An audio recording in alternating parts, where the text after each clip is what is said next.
Bienvenidos al programa LX Fechica de Converso Verso a Verso, el podcast del Instituto Bíblico de Semilla de Mostaza.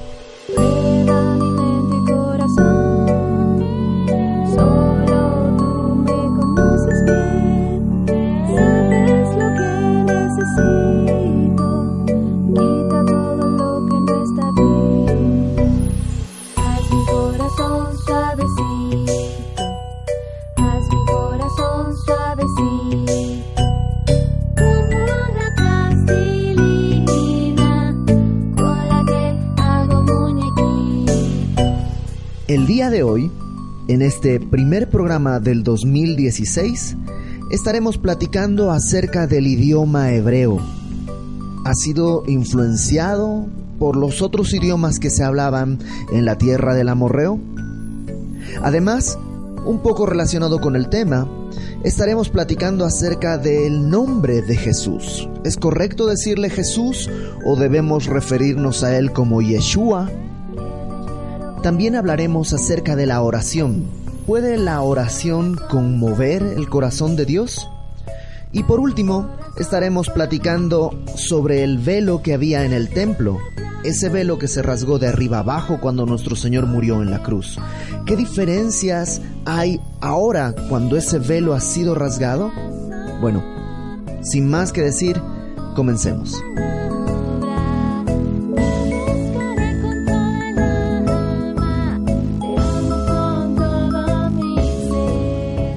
Hola, bienvenidos a un primer programa de Converso Verso a Verso en el año 2016. Estamos iniciando nuestra temporada y estamos probando hacerlo con, además con cámaras. Tenemos una cámara aquí adelante y tenemos una cámara allí arriba para que nos esté grabando a todos y a lo mejor mostrarles de vez en cuando qué es lo que sucede aquí en cabina. A lo mejor así pueden entender. Justo hoy decidí tener Exacto. esto aquí. Así justo hoy. Es porque no se nunca refiere a eso, sino a esto. Exacto. Porque nunca estoy comiendo aquí. Pues el día de hoy estamos reunidos para contestar las preguntas que nos han ido llegando el año pasado y pues iremos poco a poco también desahogando las que vayan comenzando a llegar este año.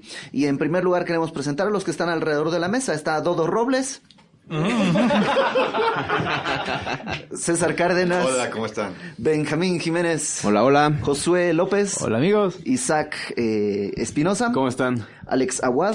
Y Chihuahua. ¿Y eso? En Ewok. Ah. Y Chihuahua. Yo. Mi nombre es Ibert Cruz y pues vamos de una vez con una pregunta que nos llegó hace mucho tiempo. Estamos hablando creo que 6 meses atrás y que recién podemos comenzar a desahogar esta sección. Dice, ¿qué onda con el hebreo? Básicamente. Y lo desmenuza en varias preguntas. Número 1, ¿de dónde surge el hebreo moderno? ¿Alguien tiene algo al respecto? Yo una vez escuché una teoría que ahorita la digo, pero Alex, tú...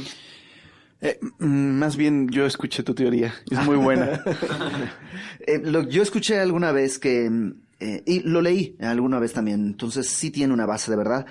El hebreo moderno surge en el impulso de un señor, no recuerdo su nombre en este momento, que después de la creación de Israel intentó pues ahora darle esta identidad de lenguaje, ya que estaba la nación de Israel ahora existente, darle una identidad de lenguaje.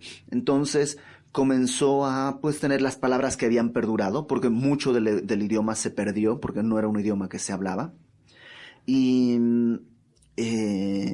pues básicamente con lo que había armó una especie de vocabulario actual, pero evidentemente había palabras que no se usaban y tomó a su hijo, que a su hijo lo aisló del mundo para ser educado en un estricto sistema hebreo. Entonces más o menos casi como que a su hijo le mostraba una cuchara y le preguntaba ¿qué es eso? Y su hijo decía es una... ¿no? Porque había aprendido a hablar las otras palabras y con esos sonidos construía alguna otra palabra nueva y esa es la nueva palabra que se le asignó a cuchara, por decir algo. Y así se fueron llenando los vacíos que tenía el hebreo y ese es el idioma que el día de hoy se habla, los que hablan hebreo. De hecho, las generaciones viejitas, las personas mayores no saben hablar hebreo, sino son las nuevas generaciones las que han aprendido Se fue a Israel, que a través de un periódico, fundó un periódico y a través del periódico comenzó a alfabetizar, digamos, en este nuevo idioma. Y el día de hoy, en estos cursos de hebreo que dan en internet y todo, lo que se enseña es este hebreo moderno, básicamente porque el hebreo antiguo está perdido, ¿no? El hebreo moderno, digamos que parte de los escritos que tenemos de la Biblia, de la Torá y de todo eso, pero además complementado con lo que pues se inventó este señor que, como muchos judíos, se llamaba Ben algo, ¿no? Que algo más. No, es perfecta la explicación. Entonces, eso es lo que yo sé. Entonces voy con la segunda. Yo recuerde, no sé por qué, o es un déjà vu, o siento que habíamos platicado de esto en algún programa. Búsquenlo. Sí. No se editó ese programa. Porque fue uno de los últimos programas del año pasado y les platicaba que los tuve que mandar a la biblioteca de archivos perdidos. Okay. Porque como era ya al final de año se escucha así. La carga de... Bueno, el hebreo. Ya hasta hablamos hebreo ese día, ¿no? Sí, estamos repitiendo programas, preguntas que hicimos. Segunda pregunta del mismo correo. ¿En qué idioma escribió Moisés el Pentateuco? Esa es una buena pregunta. Según yo, el libro está escrito, si tenemos a Moisés como el autor, con la audiencia de los judíos que iban a cruzar justo el río Jordán. Entonces, supongo que era no el hebreo moderno, obviamente, pero sí el lenguaje de esa época. ¿Qué hablarían ellos? Venían de Egipto. Lo que tengo entendido es que eran lenguas semíticas, como se les dice, que es muy parecido al árabe, muy parecido en cierta medida al amorreo, era parte del lenguaje que hablaban. Pero es un hebreo, antiguo, pero es hebreo, ¿no? Y la pregunta que sigue va en relación a eso. Dice, ¿en la conquista de la tierra prometida no se mezcló el idioma de Israel con el de culturas existentes allí? Y la que sigue dice, ¿y después de tantas invasiones a Israel y tantas cautividades, no se contaminó el idioma o se perdió? Bueno, en cuanto a lo del idioma, sí hubo un intercambio cuando sobre todo la nación de Judá estuvo en Babilonia. Y también los samaritanos. Ahora, en la cuestión de cultura, es interesante. Hay un autor, no es reciente, pero tiene un libro que se llama El mundo perdido de Génesis 1 y El mundo perdido de Adán y Eva. Y también escribe ampliamente sobre literatura del antiguo del cercano Oriente, junto con literatura de Israel. Y la mejor forma de entenderlo es que tanto la nación Israel, que se desenvuelve en Palestina, como las naciones de alrededor, tenían, digámoslo así, una matriz cultural. Entonces no quiere decir que todo lo que hacía Israel fuera necesariamente prestado de otras culturas, sino que nacieron dentro de una, cultura en general. Recordemos Babel. Ajá, exacto. Y Dios se revela a ellos a través de la escritura, pero lo hace de manera que funciona de dos formas. Una, se acomoda al lenguaje para que las metáforas, las ilustraciones sean entendibles no solo para Israel, sino para las naciones de alrededor. Pero al mismo tiempo es suficientemente diferente para hacer de Israel una nación única y especial. Entonces, claro que había momentos donde Israel era tentado a, a involucrarse culturalmente con otras naciones, pero si pensamos en que las escrituras son un producto solamente de Israel, entonces, y de su cultura y de su lenguaje, estaríamos ignorando el hecho de que Dios se reveló a esa cultura. Incluso, no recuerdo si en Esdras o en Nehemías, creo que es en Nehemías, que hay un momento en que Nehemías regaña al pueblo durísimo porque sus hijos ya no hablan hebreo, sino solamente caldeo.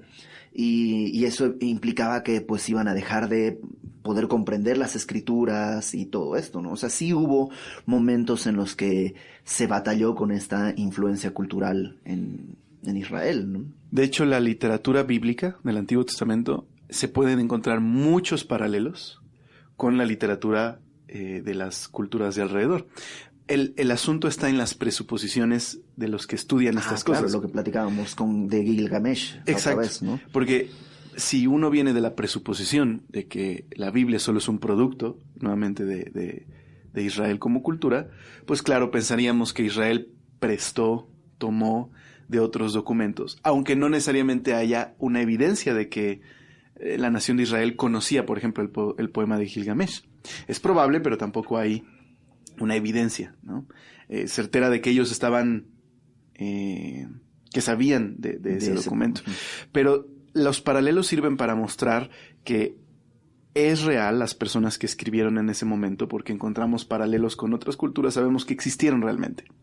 Pero hay suficientes diferencias como para notar que el Dios de la Biblia es especial. Un ejemplo sencillo es, en la cosmovisión pagana, los dioses que crean a los seres humanos se usan de ellos para alcanzar sus propósitos y sus medios en el mundo. Entonces el mundo fue creado para el deleite de los dioses y los seres humanos son como marionetas para la voluntad de estos dioses, que nunca es fácil saber su voluntad, sino que tienen que usar de medios de adivinación, como la práctica de revisar las estrellas o revisar los presagios, claro, o el hígado de los animales. En cambio, el Dios de Israel pide sacrificios también, pero sus sacrificios son un medio para relacionarse con él, no son sacrificios humanos. Crea al hombre a su imagen y semejanza, y el mundo es para deleite de los hombres, y Dios ama relacionarse con los hombres. Entonces hay paralelos como para saber que Dios quería comunicarse con esa cultura, pero hay suficientes diferencias para saber que Dios era el que estaba revelándose a esa cultura. Claro. Lo que platicábamos de Gilgamesh es que Gilgamesh es un poema muy antiguo que narra el periplo de este héroe en busca de la inmortalidad. Y hay muchas cosas que la gente dice, pues la Biblia tomó de Gilgamesh esto. Pero es lo que decía Alex, eso es presuponer, no hay ninguna evidencia de eso. En cambio, si tu presuposición es distinta y dices, ok, hubo eventos reales, literales, Dios creó, Dios habló, entonces eso va a generar distintas narraciones del hecho. Y la Biblia es una de ellas, la más fiel, pero no necesariamente la única que intentó narrar o describir ese hecho. Y no necesariamente tiene que ser la primera en narrarlo.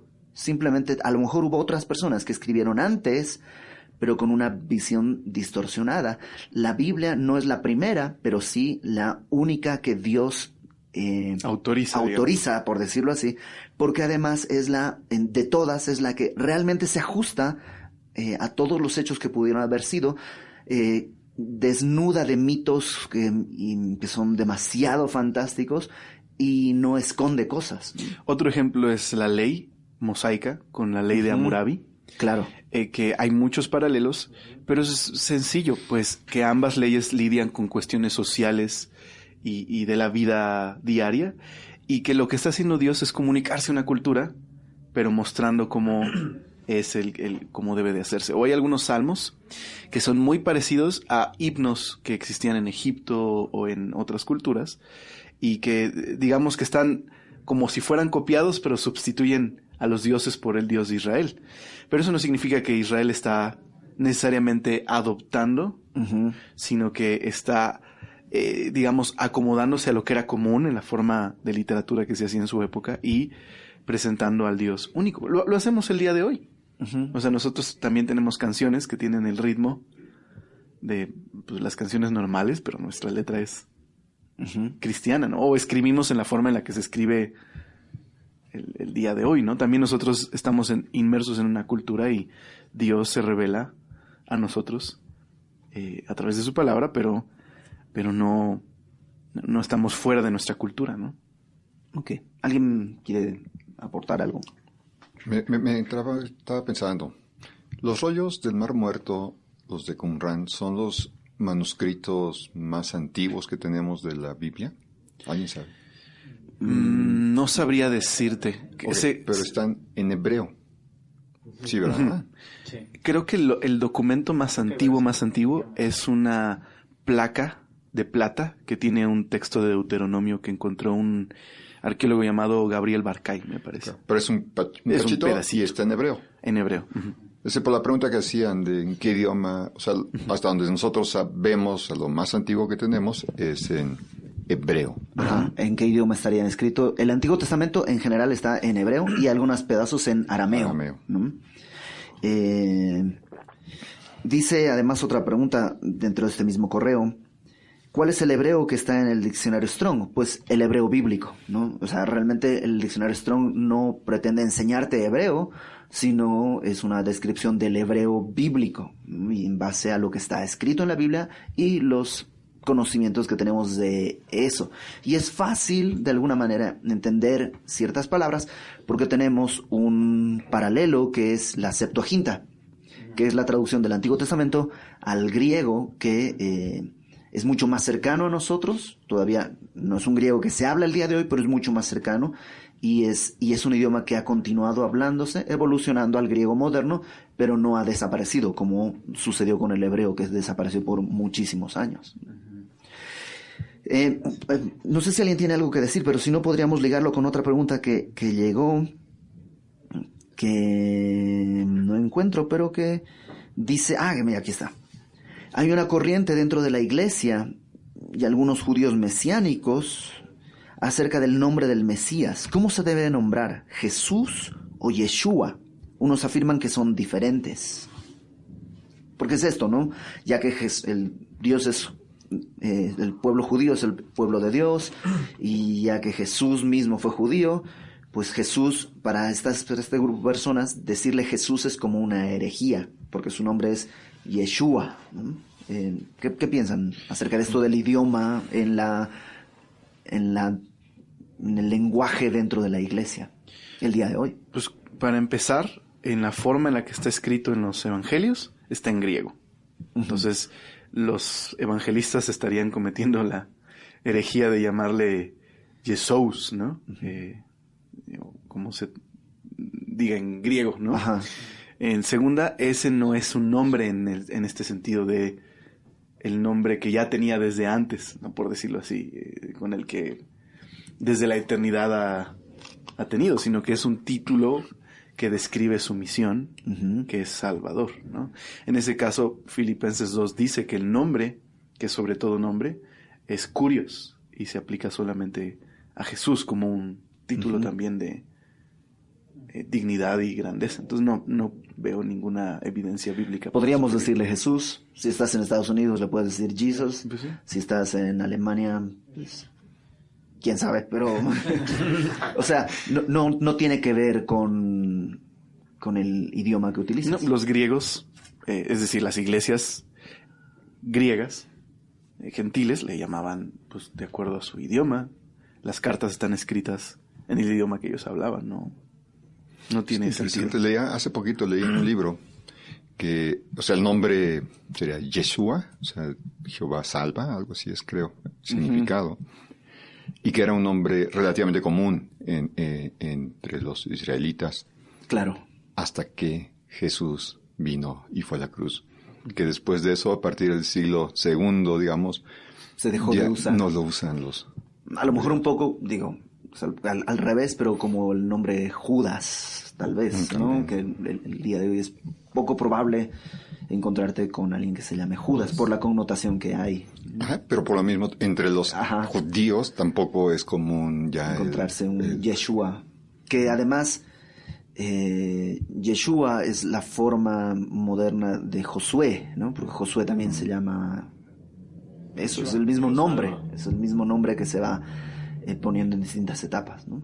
Y es un nombre feo, ¿no? No es cierto, Josué.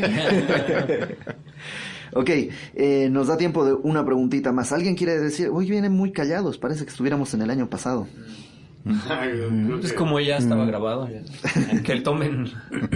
No, nada más que a veces, no solamente con estos aspectos de los nombres, y no sé si el mensaje precisamente esté relacionado con esto que voy a decir, pero a veces hay esta idea de que es necesario dominar y conocer los idiomas en los que se escribió la Biblia claro, para poder entender el mensaje de una manera correcta, y a veces estas ideas del nombre de Jesús, cómo se debe mencionar, está relacionado con esto, ¿no?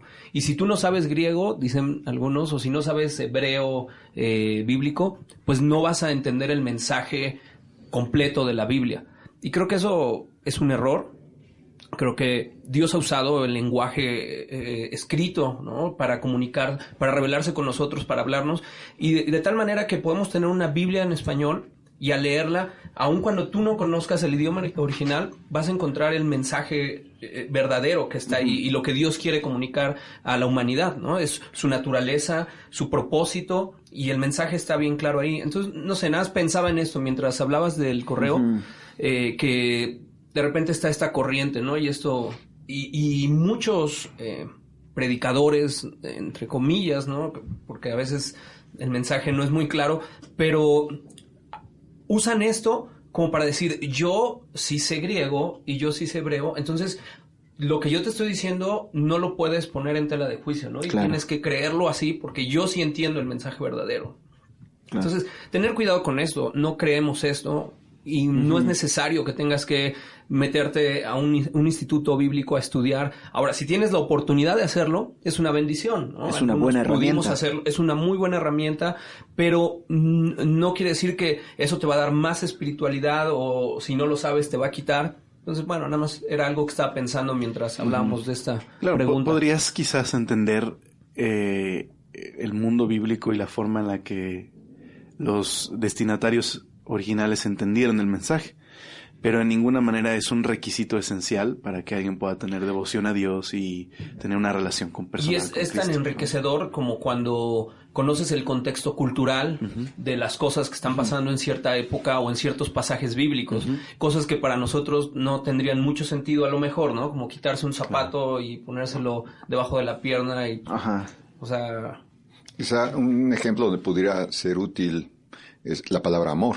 Sabemos que hay varias palabras en griego que al español la mejor traducción es amor, pero cuando empiezas a ver cuáles son esas palabras, aunque no sepas griego, nada más con que sepas, eso es como que te hace diferencia. Sí, pero por ejemplo, realmente no necesitas esa diferencia para entender el mensaje central de Pablo, ¿no? Cuando aquí está usando filos o aquí está usando ágape, eso te permite de alguna manera, no sé si profundizar, pero aclarar un poco más. Pero el mensaje central, aunque no sepas eso, es muy claro, ¿no? Es muy claro. Ahora, pues, mi recomendación, mi consejo sería, si tienes la oportunidad de estudiar otro idioma, bueno, uno, estudia inglés, porque hay mucho material en inglés que es muy útil. ¿Ya ves? Y si quieres estudiar un idioma antiguo entre hebreo y griego, mi recomendación sería estudiar griego más que hebreo. No, pero es que hebreo es el idioma del pueblo de Dios. Sí, pero lo tradujeron a griego 400 años antes de Cristo, más o menos. Y estudiando griego tienes acceso a la Septuaginta, el Antiguo Testamento en griego, y al Nuevo Testamento. Entonces, que es mucho más práctico el griego que el hebreo. Que como decimos, lo dije hace rato, el hebreo moderno realmente es un hebreo mezclado entre lo que está en la Biblia y lo que se inventó a mediados del siglo XX. Okay. ¿Puedo agregar algo? Solamente de lo del nombre. No, pero era broma. Sí, está bonito. Quiero decir, quiere darle al César lo que es del César. Que tú no lo escogiste. Tú eres el César. Eres el César. No, pues muchas veces pensamos que por decir el nombre correcto, entonces podemos tener una relación con Cristo. O algo así, ¿no? Como que a veces es un poco la religión lo que te hace hacer eso. Pero realmente no, nada más es una manera de poder saber, ¿no? Acerca de Él. Pero la relación con nosotros, de Jesús con nosotros, es por medio del sacrificio de Cristo en la cruz, ¿no? Entonces nada más es eso, agregar eso.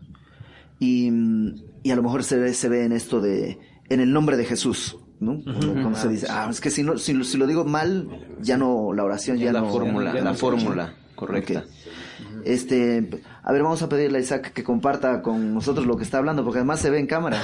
Lo que le estaba diciendo a Alex es que me metí rápido ahí a Wikipedia y lo que dice es que realmente el hebreo o antiguo nace del idioma semítico, ¿no? Que es del hijo de Noé, de Sem, y que ese idioma permeó toda esa región del norte de África, el Medio Oriente, el sur de Asia, y que de esa cultura, o más bien de ese idioma semítico, se hicieron muchas variaciones, entre ellas el hebreo antiguo. Entonces, lo más probable es que Moisés haya escrito en una de esas variaciones semíticas. De hecho, estaba leyendo, lo puedes ver en Wikipedia, si tú te googleas idioma semítico, ahí viene cómo se desglosa el idioma semítico, y entre las varias desgloses hay una parte que es como el cananeo, ¿no? De donde sale el hebreo. Entonces lo más probable, es lo que está diciendo Alex, que lo más probable es que el Pentateuco fuera escrito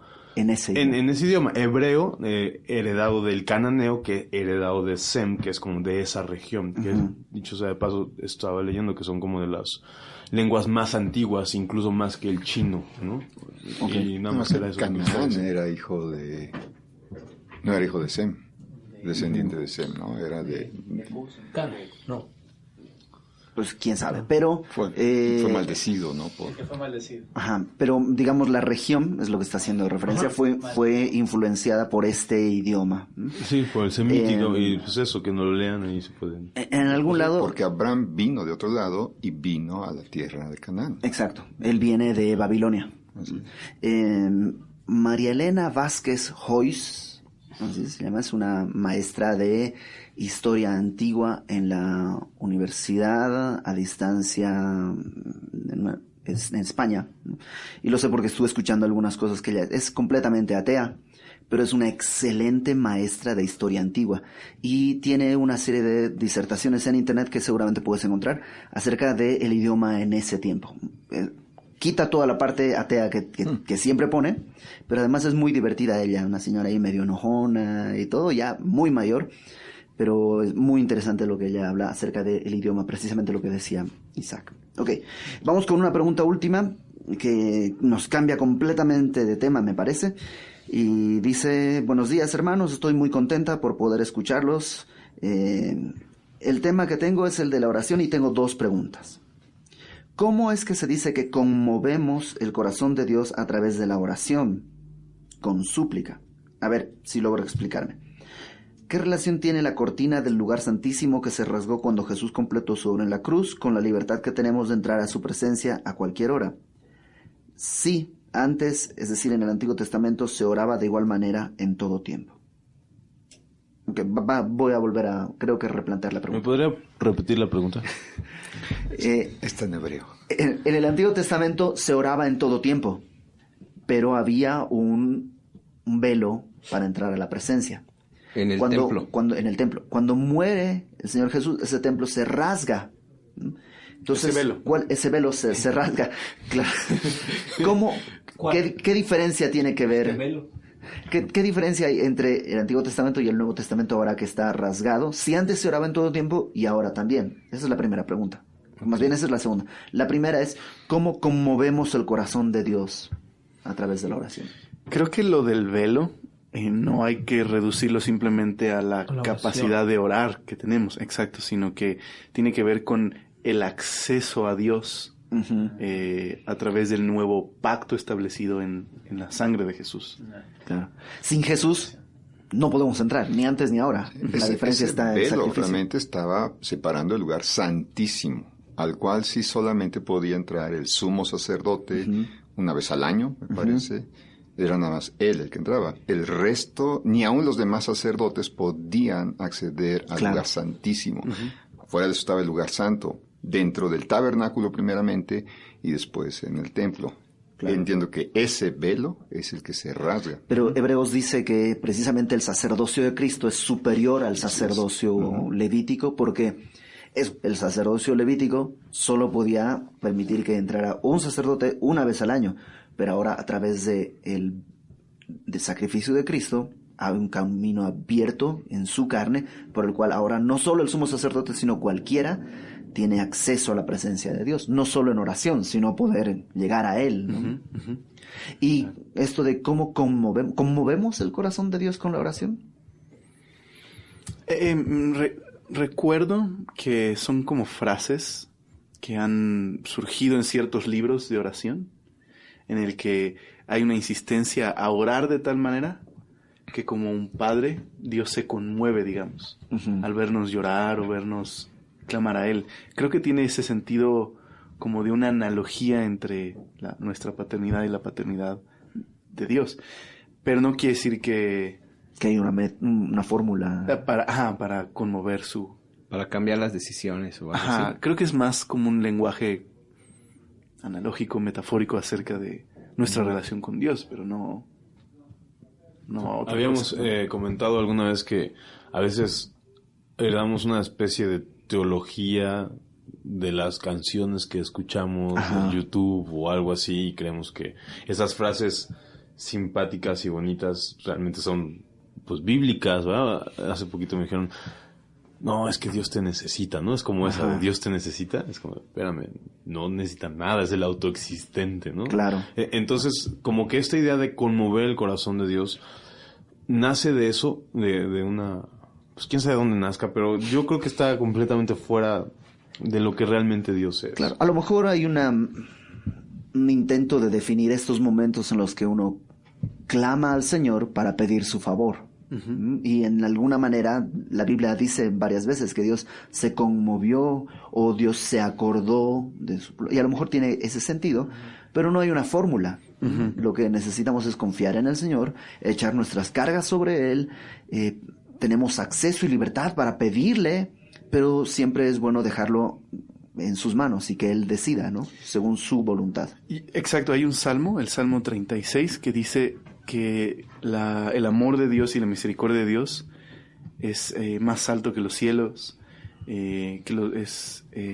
por esa razón los hombres vendrán y se ampararán bajo la sombra de sus alas, se saciarán de su grosura.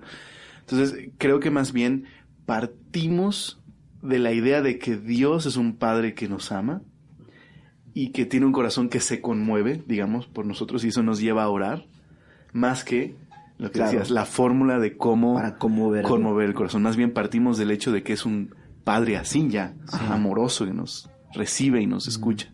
Sí, muchas veces no podemos comprender con claridad que Dios es un Dios misericordioso, ¿no? Ahorita lo decías. Y nos cuesta trabajo entender que Él realmente nos escucha. Y ese tipo de ideas creo que nos ayuda mucho como seres humanos a poder entender un poco la mente que tiene el Señor, o siquiera a lo mejor verla de manera no muy clara, pero por lo menos podemos entender que podemos acercarnos a Él. La antropopatía, ¿no? Atribuirle a Dios sentimientos humanos para poder entender un poco esto, ¿no? Ok, pues llegamos hasta al final de este primer programa del 2016. Y pues les invitamos a que nos sigan en nuestras redes sociales. Tenemos una cuenta en Twitter que es @conversovav. En Facebook una página que es igual, Converso Verso a Verso. Y pues síganos para estar al tanto de las cosas que vamos haciendo.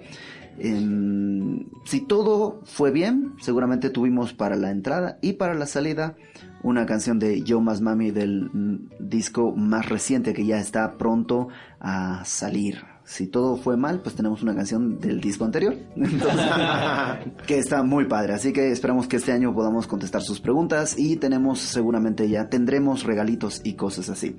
Pues despidámonos con alguna forma de contacto, como siempre lo hacemos. Dodo Robles. Hasta pronto. A mí me encuentran en Twitter como @DodoRobles. Benji. Por Twitter @Benjas1207. Josué. Pues yo creo que aquí en la iglesia nos vemos, queridos amigos, en el Salón de Nuevos Creyentes. César Cárdenas. Nos vemos, hasta luego. Isaac Espinosa. Ahora con la cámara sí puedo decir, nos vemos luego. Alex, @perodios. @perodios, sí. Por Twitter es @AlexAguadH. Y mi nombre es Ibert Cruz, @Ibert Cruz en Twitter, en Facebook. Nos escuchamos en una próxima oportunidad y si podemos estar grabando, pues nos vemos en una próxima oportunidad. Bendiciones. Dios. BAB. Exacto.